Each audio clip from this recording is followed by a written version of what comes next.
They say pain makes you stronger. But that's not always true. Greater than.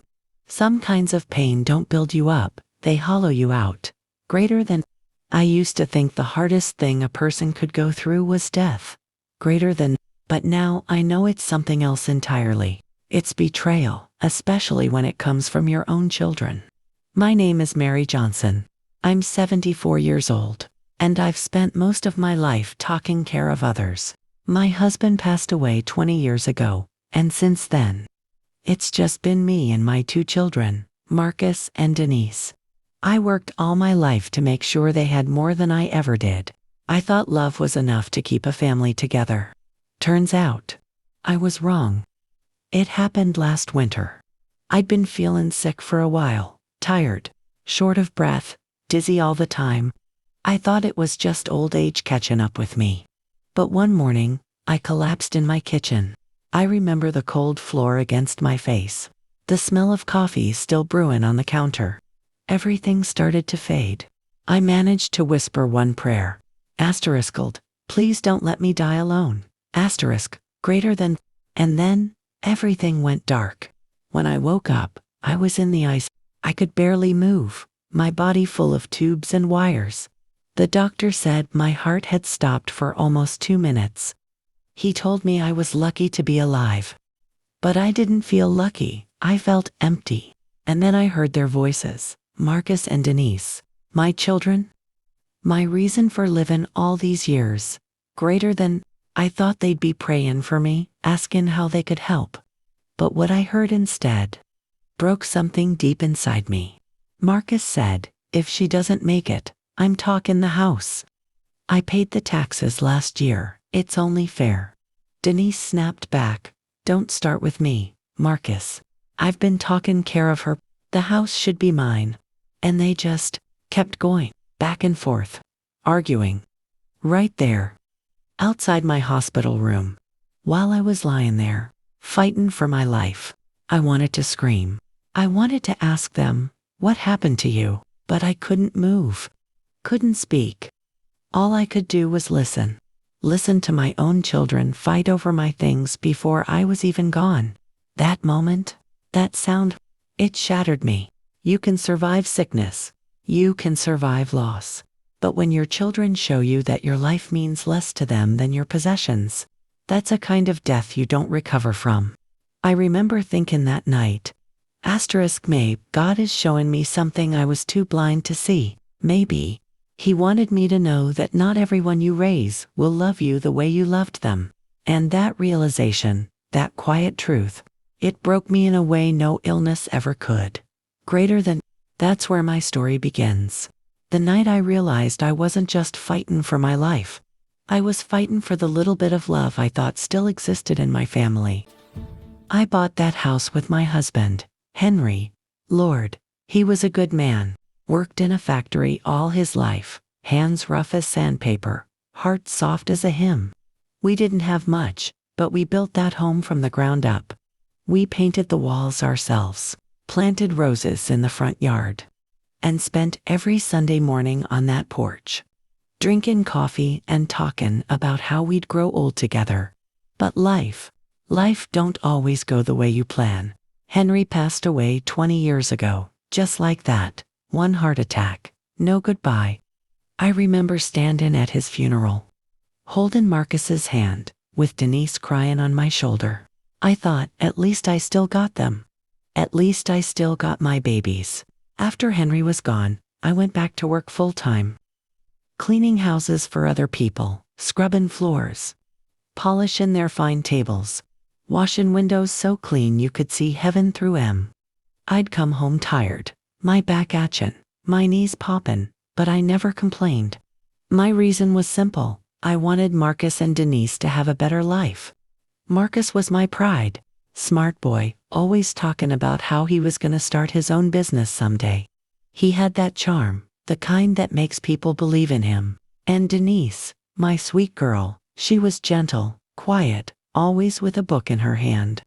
When she smiled, the whole room felt lighter. They used to come over every Sunday after church. I'd cook a big meal, fried chicken, cornbread, collard greens, And my peach cobbler, of course. We'd sit at that old wooden table Henry built with his own hands. Laughter filled the house. Gospel music playing in the background, and for a few hours, everything felt whole again. That house wasn't just walls and furniture, it was my life's story. Every room held a piece of my heart. The living room still had the dent in the wall, from when Marcus tossed a football too hard. The kitchen window still had that little crack Denise made when she tried to bake and dropped the bowl. I never fixed it. Some things you don't fix, you just learn to love them the way they are. I thought I'd done everything right. I thought love and sacrifice would come back to me in the end. But I didn't know that while I was building memories. Time was changing them. The older they got, the less they came around. The Sunday dinners turned into once-a-month visits. Then birthdays. Then just phone calls. And eventually, silence. I kept that porch light on every night, hoping one of them might stop by. Sometimes I'd sit there for hours, rocking back and forth in that old chair, listening to the wind whistle through the trees. I told myself, they're busy, they'll come soon. But deep down, I knew something had changed. I didn't see it then, but the storm was already brewing. It was quiet, too quiet. The kind of quiet that comes before everything falls apart. I just didn't know the next time I saw my children together would be the day my heart stopped beating. I remember that morning like it was yesterday. It was cold, the kind of cold that settles deep in your bones and makes every breath feel heavy. I woke up before the sun, like I always did, put on my robe, and went to make coffee. I had plans that day. I was gonna bake cornbread and start cleaning the house for when Denise came by on the weekend. Or at least, that's what she said she'd do. But as I reached for the coffee pot, something felt wrong. My hands were my chest felt tight, like someone had tied a rope around my ribs and started pulling. I told myself it was just a little pressure. I sat down in my kitchen chair, tried to breathe through it. The clock kept ticking, ticking, ticking, and all I could think was, please, Lord, not today. I tried to stand up, but my legs wouldn't listen. The room started spinning. I remember my cup slipping from my hand, crashing on the floor, coffee spilling everywhere. I reached for the counter, trying to steady myself, but my knees gave out. My body hit that cold tile floor, and I knew something was real wrong. I couldn't move, could barely breathe. The pain in my chest burned like fire, spreading down my arm. I tried calling for help, but my voice came out as a whisper. The only thing I could do was crawl across that floor with what little strength I had left. It took everything in me to reach the phone on the table. I don't even remember dialing 911, just hearing the operator's voice and mumbling out my address before the world went black. When I opened my eyes again, I was in a white room, lights bright as heaven itself, machines beeping all around me. I couldn't move. Couldn't talk? There were tubes in my arms, a mask over my face, and that heavy smell of disinfectant in the air. A doctor leaned over me, kind eyes, but tired. He said, "Mrs. Johnson, you're lucky to be alive. You went into cardiac arrest. You've got a long road ahead, but you pulled through." I wanted to thank him. I wanted to ask where my kids were. But I couldn't get the words out. My throat felt dry, my chest still ached. So I just closed my eyes and prayed. I told God, if this is my time, I'm ready. But if it ain't, please don't let me be alone. A few hours later, I heard voices outside my room. At first, I thought I was dreaming. Then I realized it was Marcus and Denise. I wanted to cry with relief. My babies came. But then I listened closer. Marcus said, "She might not make it. You know that, right?" Denise said, "I know. But somebody's gotta figure out what's gonna happen with the house. You think the bank'll come after it?" He laughed, said, "Nah, I'll handle it. She always trusted me. I'll make sure it's in my name before the hospital bills start coming in." My heart stopped again, not from sickness, but from hurt. They were talking about my home, my life, like I was already gone. I couldn't move, couldn't call their names. I just laid there, listening. To the two people I loved most in this world divide. My life before I'd even left it, I remember the nurse came in to check my heart monitor. She looked at me and whispered, "You've got visitors, Mrs. Johnson." I closed my eyes. I couldn't look at them. Not like that. Not after what I heard. That was the moment everything changed. I wasn't the same woman after that. My body might have been weak, but my heart, it was shattered. I realized I wasn't just fighting for my life anymore. I was fighting to keep my faith and love. In family, in everything I believed I'd built. Days passed in that hospital bed. I couldn't tell you how many. Time doesn't move the same when you're trapped between pain and prayer. I'd stare at the ceiling, count the cracks, and listen to the machines keeping me alive. Each beep was a reminder I was still here, still breathing, still fighting. The doctors said I was lucky, but I didn't feel lucky. My body was weak, my spirit weaker, and the hardest part wasn't the pain, it was the silence. Marcus and Denise stopped coming every day. The first week, they'd show up together, bring flowers, talk to the doctors, hold my hand. But soon, the visits grew shorter, then fewer. One day Marcus said he had to handle some paperwork. Denise said she was taking care of things at the house. I believed them. I wanted to believe them. Then one afternoon, the nurse, a sweet young woman named Clara, came in to check my blood pressure. She looked nervous, fidgety, like she had something she wasn't sure she should say. Finally, she whispered, "Mrs. Johnson, your son stopped by earlier. He was asking about your house title, said he needed to see some documents." I froze. My heart skipped. My house, my title. Why would he need that now? I told Clara to lock my purse in the drawer beside me. I didn't say why. I didn't have to. Something deep in my gut told me something wasn't right. The next day, Miss Leela, my neighbor from across the street, came to visit. Bless her heart, she brought me a jar of her homemade jam and sat right by my bed. We talked for a bit, and then she said it, just like it was nothing. "Mary, I saw some folks moving furniture out your house the other day. Thought you'd sold some things."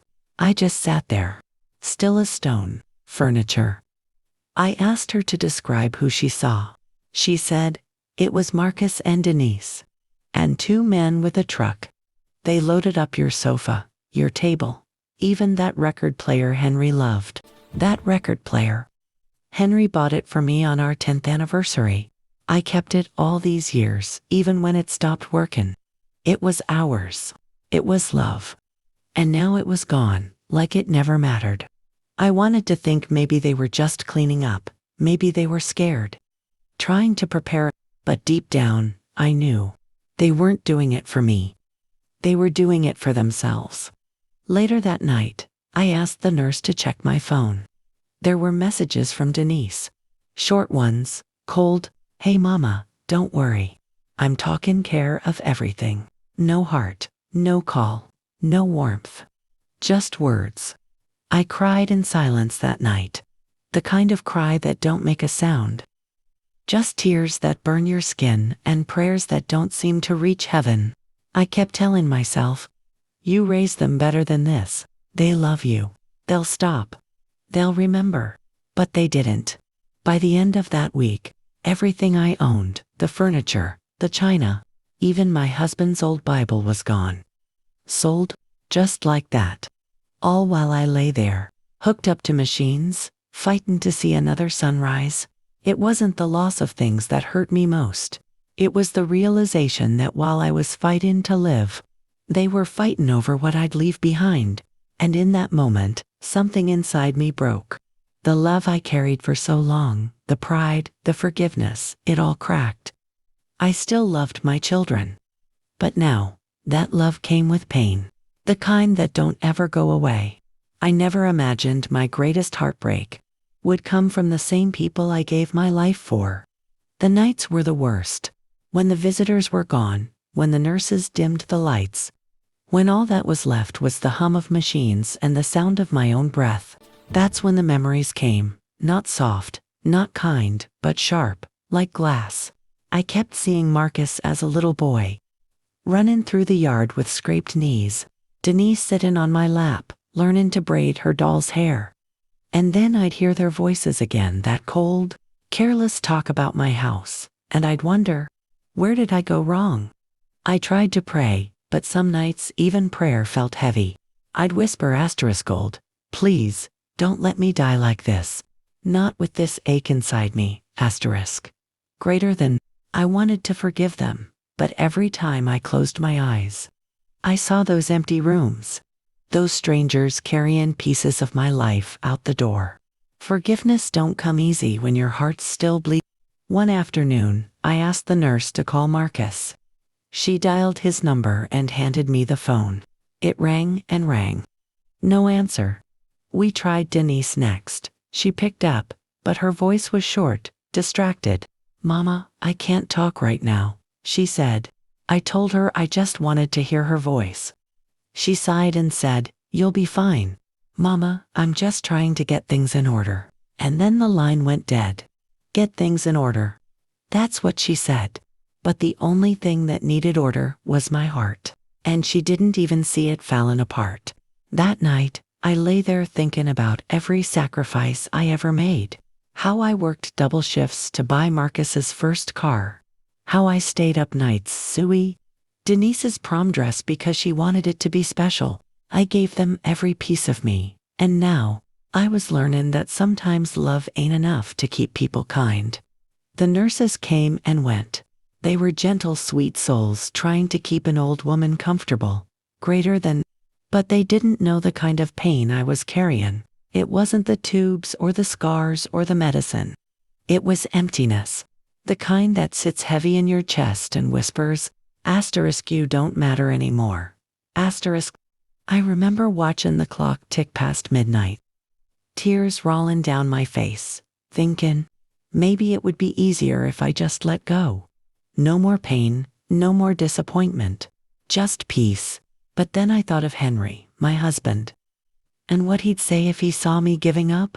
He'd say, "Mary, you don't quit on love, no matter how bad it hurts."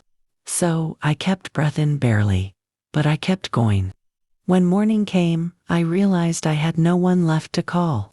My children didn't want to hear my voice. My home wasn't mine anymore.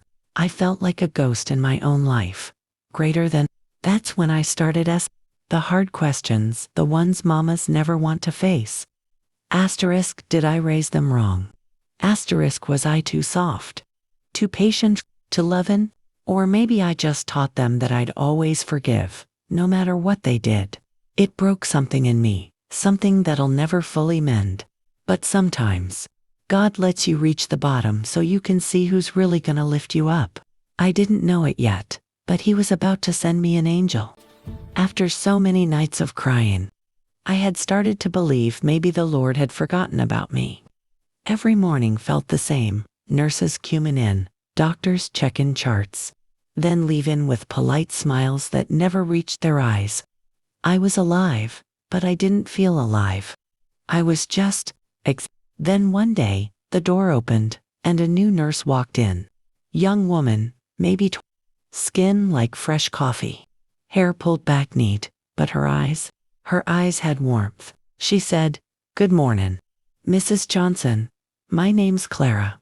I'll be taking care of you today."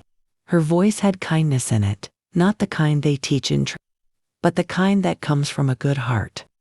She started moving around my room, humming while she worked. Not just any tune, a hymn I hadn't heard since Henry was alive. "His eye is on the sparrow." I felt something stir in me. For the first time in weeks, I wanted to listen. Clara fussed over me like I was her own mama. Fixed my pillows just right, brushed my hair, even tucked the blanket around my feet, and said, "Can't have you getting cold now." Simple things. But when you've been left behind by your own, the smallest kindness feels like a miracle. That evening, when the shift was supposed to change, she didn't rush off. She sat down beside my bed, hands folded in her lap, and said, "You look like you could use some company." I tried to smile, told her she didn't have to stay. She said, "Maybe I don't have to, but I want to." We talked for hours about her mama back home in Georgia, about her dreams of becoming a head nurse, about how hard it is to keep faith when life keeps testing you. I told her a little about Henry, about Marcus and Denise. Though I couldn't bring myself to tell the whole truth yet, she listened, really listened, like every word mattered. Nobody had done that for me in a long, long time. Every day after that, Clara made time for me, brought me tea instead of that bitter hospital coffee, read to me from the Bible, Psalm 23, my favorite, and each time she said, "The Lord is my shepherd," I felt my chest loosen just a little. One night, I woke up crying. The pain hit harder than usual, and I pressed the call button. She came running, held my hand, whispering, "You're all right. I'm right here." I could feel the tremble in her fingers. She cared, really cared. And in that touch, I felt the kind of love I thought was gone from this world. From that day on, I started calling her my angel. Not out loud, just in my heart. 'Cause sometimes God don't send you thunder or miracles. Sometimes he just sends a good soul to sit beside you while you hurt. Clara never knew how close I was to giving up before she walked through that door. She saved me not with medicine, not with machines, but with kindness. And little by little, I started to believe I was worth saving. 3 weeks after the doctor said I could go home, they wheeled me out through those hospital doors. The air hit my face cool, bright, filled with the smell of rain and asphalt. I should have felt grateful, but I was scared. When you've almost died, the world feels too big, too loud, too full of ghosts. Clara hugged me before I left. She said, "You call me if you need anything, here." I promised I would. She waved till the car turned the corner, her white coat flapping like angel wings. For a moment, I thought maybe life was giving me another chance. But when we pulled up to Maple Street, I realized second chances don't always look like home. The key stuck in the lock. I had to twist it twice. When the door finally swung open, the smell hit me first: dust, wood, emptiness. My house used to smell like Sunday dinners, like sugar and cinnamon and soap. Now it smelled like nobody lived there anymore. The living room was bare, no sofa, no curtains. The rug Henry bought after our 25th anniversary gone. Only sunlight stretching across the floorboards like a stranger. I touched the wall where family pictures used to hang, and my fingers found the little nail holes still stuck there, holes where my life used to be.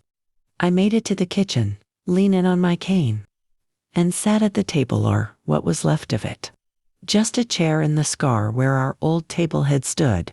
I could still see it in my mind. Marcus laughing, Denise complaining about the dishes, Henry winking at me from across the table. For a second, I almost smiled, till I opened the cabinet doors and saw nothing but dust. They'd taken everything.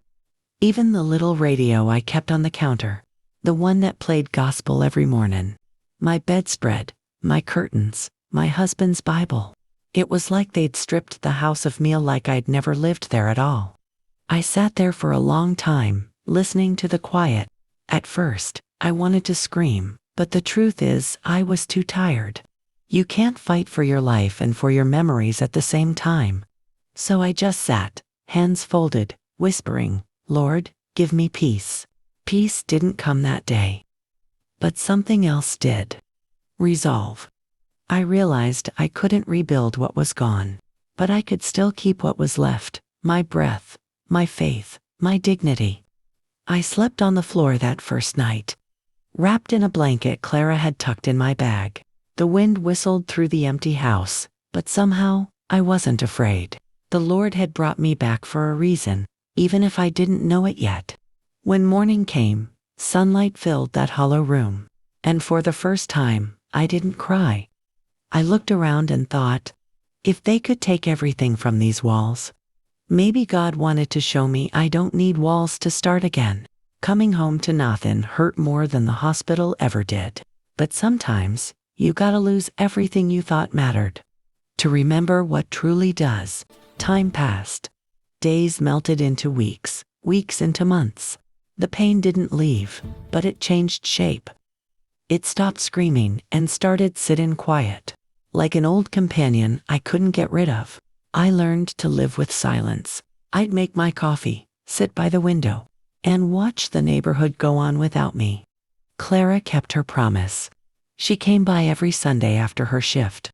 Always with something small, fresh bread, flowers, or just her smile. We'd sit and talk about everything and know I never told her how bad the house used to look. She could see it for herself.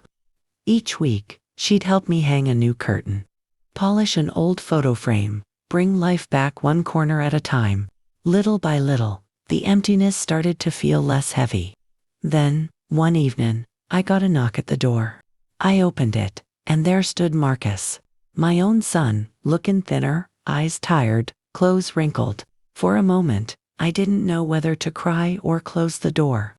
He said, "Mama, I just wanted to see how you're doing." I just looked at him and said, "The Lord's keeping me." That was all.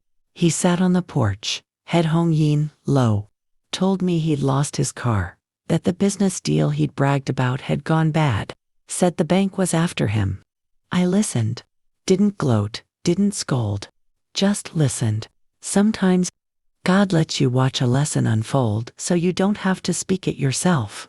A few weeks later, I heard from Denise. She called, voice shaky, asking if she could come by. When she showed up, she looked broken, makeup streaked, eyes red. Her man had left her, taken her money, left her with debt and nothing else. She said, "Mama, I don't know what to do." I wanted to be angry, but all I felt was tired. I told her, "You still got breath in your body. That means you got time to change." She cried, then real tears. Not the kind you cry when you want sympathy, but the kind that come when the truth finally hurts enough to matter. They both came around more after that. Not every day, not even every week, but enough that I started to see pieces of the children I used to know. They'd sit in that empty living room, talk a little softer, stay a little longer. Maybe guilt brought them. Maybe grace did. I didn't ask. One night, after they left, I stood by that same window where I used to wait for Em to come home. The street was quiet, stars bright. I whispered, "Lord, you handled it better than I ever could." And I meant it. See, karma don't always roar in like thunder. Sometimes it walks in gentle teaching, settling the score in ways no human heart could plan. And if you're lucky, it leaves behind something better than revenge, understanding. My children learned what greed costs. I learned that forgiveness ain't weakness, it's freedom. We all lost something, but we gained the chance to start again. So when I say God don't sleep, I don't mean he punishes quick. I mean he waits long enough for the lesson to reach the heart. And that's exactly what he did.